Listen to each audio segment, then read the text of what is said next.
वक्त का इंतजार करिए, समय रहते निश्चित रूप से बिहार की जनता जवाब देगी।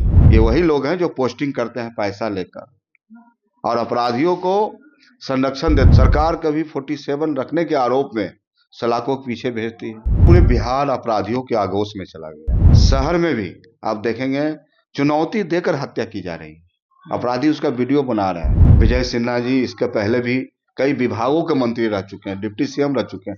अब बताइए विजय सिन्हा जी एक उपलब्धि बता दें अपना। आज हमारे साथ खास बातचीत करने के लिए राजद के प्रधान महासचिव और राजद विधायक रणविजय साहू मौजूद हैं, जो बिहार में आपराधिक मामले बढ़ते जा रहे हैं, उन सब मुद्दों पर बात करेंगे। सबसे पहले सर आपका स्वागत। बहुत बहुत धन्यवाद आपका। जिस तरीके से आपने देखा, चुनाव के बीच में भी बातें चल रही थी कट्टा और कनपट्टी की, फिर उसके बाद ये चीज़ें रुक नहीं रही हैं। हालांकि मुख्यमंत्री नीतीश कुमार ने अपना विभाग, जो गृह विभाग था, वो भी दे दिया सम्राट चौधरी को, लेकिन आपराधिक मामले अब तक रुकने का नाम नहीं ले रहे। यहाँ तक कि बीजेपी के जो बूथ अध्यक्ष थे उनको भी गोली मारी गई है। ऐसे में आपकी क्या देखिए पूरे बिहार अपराधियों के आगोश में चला गया। सत्ता में संरक्षित लोग हैं जो अपराध कर रहे हैं, चाहे शराब का कारोबार कर रहे हो, चाहे आर्म्स का कारोबार कर रहे हो, और इनको संरक्षण देने वाला व्यक्ति कौन है? जो बड़े लोग हैं, चाहे विधायक हो, मंत्री हो, तमाम ऐसे लोग, और सरकार भी उन्हीं को बचा रही है। सरकार कभी 47 रखने के आरोप में सलाखों के पीछे भेजती है, और वही सरकार अब सहूलियत के लिए कानून में संशोधन लाती है, सदन के अंदर विधेयक लाती है और उसको बाहर लाया जाता है। तो इससे अपराधियों का मनोबल बढ़ रहा है और पूरी तरह से बिहार अपराधियों के आगोश में है। लगातार हत्या का दौर जारी है। समस्तीपुर जैसे शहर में भी आप देखेंगे चुनौती देकर हत्या की जा रही है।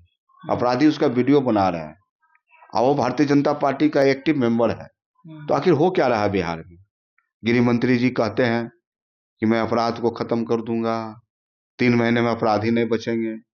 तो जो बोलते हैं लोगों को भरोसा नहीं है। उन्होंने यह भी कहा था कि मैं मुरट्ठा तभी खोलूंगा जब बिहार के मुख्यमंत्री को हटा दूंगा। तो जनता को उनके बातों पर भरोसा नहीं है और ये जमीन पर दिखती नहीं है। तो बिहार अपराधियों के आगोश में चला गया है। राष्ट्रीय जनता दल, महागठबंधन संघर्षों की राजनीति करते हैं। हम सुविधा की राजनीति नहीं करते। हम जनता के विश्वास को लेकर हम सड़कों पर लड़ेंगे और जनता के साथ जो अत्याचार अन्याय हो रहा है तेजस्वी प्रसाद यादव के नेतृत्व में लड़ेंगे।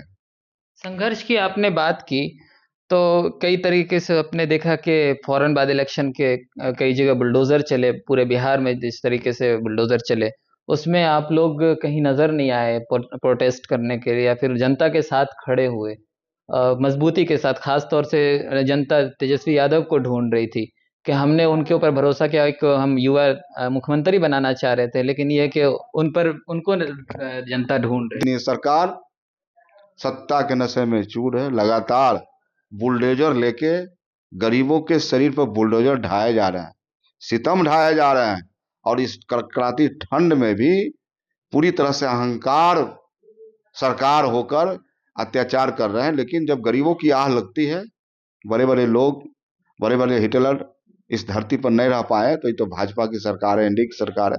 वक्त का इंतजार करिए, समय रहते निश्चित रूप से बिहार की जनता जवाब देगी। एक और मैं सवाल लूंगा विजय सिन्हा पर। जिस तरीके से सीएम को जो है लेटर लिखा है कि हमें अपमानित किया जाता है और तरह तरह से जो जनता दरबार लगाया जाता है, उस बीच में वो जो है वो अधिकारियों का अपमान करते हैं। अब देखिए ये सब आयवास है, कुछ होने वाला नहीं है। ये लोग भ्रष्टाचारी लोग हैं। विजय सिन्हा जी इसके पहले भी कई विभागों के मंत्री रह चुके हैं, डिप्टी सीएम रह चुके हैं। अब बताइए विजय सिन्हा जी एक उपलब्धि बता दें अपना। उप मुख्यमंत्री रहे हैं, एक उपलब्धि बता दें। लेकिन बिहार की जनता समझते हैं ये लोग नाटक करने वाले लोग हैं। काम कम, बातें ज्यादा, सोह ज्यादा, दिखावटी बातें हैं। जमीन पर कुछ होने वाला नहीं है। ये वही लोग हैं जो पोस्टिंग करते हैं पैसा लेकर और अपराधियों को संरक्षण देते हैं। इसी कारण है पूरे बिहार अपराधियों का आगोश में चला गया और बिहार पूरी तरह से तेजस्वी प्रसाद यादव के प्रति निगाह फैला कर देख रहा है कि तेजस्वी प्रसाद यादव ही इस बिहार की तरक्की उन्नति कर सकते। अधिकारी जो जितने हैं उनका जो इस तरीके से अपमान किया जा रहा है, उसमें तो अधिकारी कौन है? इसी राज्य के पदाधिकारी हैं, इसी राज्य के नौकरशाह है। लेकिन आप जब उनसे वसूली करेंगे तो वो अधिकारी आपको कितना टॉयलेट करेंगे, कितना आपको वजन देंगे? तो बिहार में तो यही हो रहा है, भ्रष्टाचार चरम सीमा पर है।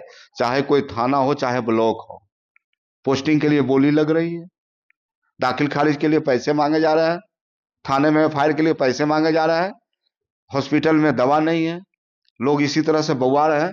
तो बिहार की जनता देख रही है, अफरा तफरी का माहौल है। और बिहार में एक ही व्यक्ति बिहार को आगे बढ़ा सकता है, उस व्यक्ति का नाम है तेजस्वी प्रसाद यादव। एक सवाल मैं लास्ट ले लूं। नीरज कुमार जो जदयू के एमएलसी हैं, उन्होंने कहा कि जो गाड़ी बाहर निकली तो कहा कि भवन निर्माण विभाग को नजर रखनी चाहिए और देखना चाहिए कि क्या कुछ वहां छुपा हुआ है, खजाने छुपे हुए हैं। अब देखिए, छोट मुंह बड़ी बात, लालू प्रसाद यादव के बारे में नीरज कुमार जी जो बातें करते हैं ना, तो बिहार की जनता समझती शोभा नहीं देता है। और लालू प्रसाद यादव जो सामाजिक न्याय के योद्धा है, गरीबों की मसीहा, आज लालू प्रसाद यादव कोई व्यक्ति नहीं है। लालू प्रसाद यादव एक विचारधारा, एक आंदोलन है, एक जन आंदोलन है। और नीरज कुमार लगातार पॉलिश करने में लगे रहते हैं, डेंट पेंट करने में लगे रहते हैं। तो बिहार की जनता देख रहे हैं, ऐसे ऐसे डेंट पेंटर को हिसाब किताब लेगी।